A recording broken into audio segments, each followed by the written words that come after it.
So start with your role at the uni. What's your involvement with drones is? I'm a lecturer in digital media and communication at the University of Wollongong, and I teach in the Bachelor of Communication and Media Studies, and I tend to teach a lot of third year subjects like digital games cultures, cyber culture, and digital Asia.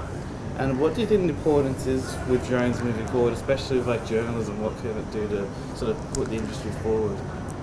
Drones are a really interesting new technology for a couple of reasons. They're obviously a new camera technology that's opening up, very interesting new opportunities for emergency journalism, conflict journalism, but also just kind of getting new types of shots and new types of perspectives with space and geography in the everyday, which is really exciting for journalists, I think, on a kind of personal and professional level. How would you explain people's reservations about drones? It's perfectly understandable. There's of course the connection to the military and the idea of surveillance with drones. There's the idea that somehow our sovereignty and our agency is being infringed by people flying drones. And then there's some fears about being caught on camera, being spied on. These are all typically what we call part of the cycle of moral panic to do with drones. And it's normal. This happens with all new technologies. We're still seeing social anxieties around mobile phone cameras, for example. So it's quite understandable when we add autonomous functions to cameras and flying functions to cameras that people will be upset and insecure at first. What type of roles do you think drones will fill moving into the future? We'll see drones in agriculture, architecture, engineering, rescue, movies, like anywhere there's a need for a camera and to investigate locations with a camera or GPS and other sensors, there's a role for a drone. What would you describe as the most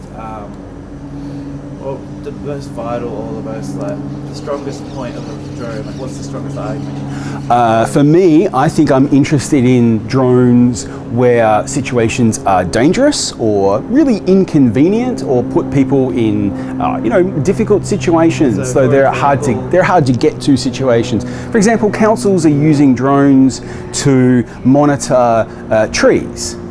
Usually they would have to send someone to climb the tree and inspect elements of the tree, the boughs, the tops. Now they can fly the drone up and look for signs of damage. 10 minutes rather than a 6-hour job in insurance, that kind of thing. And that's just a really small example. Could you say that was like a journalist going to Iraq or in earthquakes and natural disasters, the safety of the journalist with drones would increase that?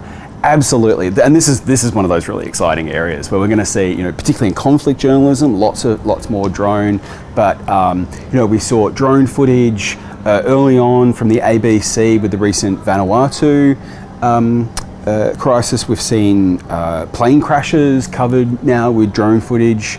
Anywhere it's difficult to get a journalist into quickly and easily, a drone can. It is possible that a drone might find a role. The temptation is to think that drones will fill all these roles, but we will find that there are some roles for drones and some roles where drones just aren't the right solution. Final question: what do you think the future is for drones, and what the future is for drones in journalism? This is a really good question. It'll all depend on how we regulate them. For example, in Australia, the Civil Aviation Authority has a very clear set of guidelines and policies to minimise risk, harm, any potential injury, or potentially upsetting anyone. They're quite sensible rules, and if we follow them, I'm sure journalists will be able to make the most of drones. But the unfortunate situation is where we might see perhaps shifting to a more professional fronting with the use of drones, so the drone operators might be required to do specific training, get licenses, take tests. That makes it less convenient for a journalist. If they're already in the field working and they have to develop 300 hours of drone flying, that might not be very appropriate. But we might see drone operators in the future working in tandem with journalists, just like camera operators or sound technicians. Thanks. that.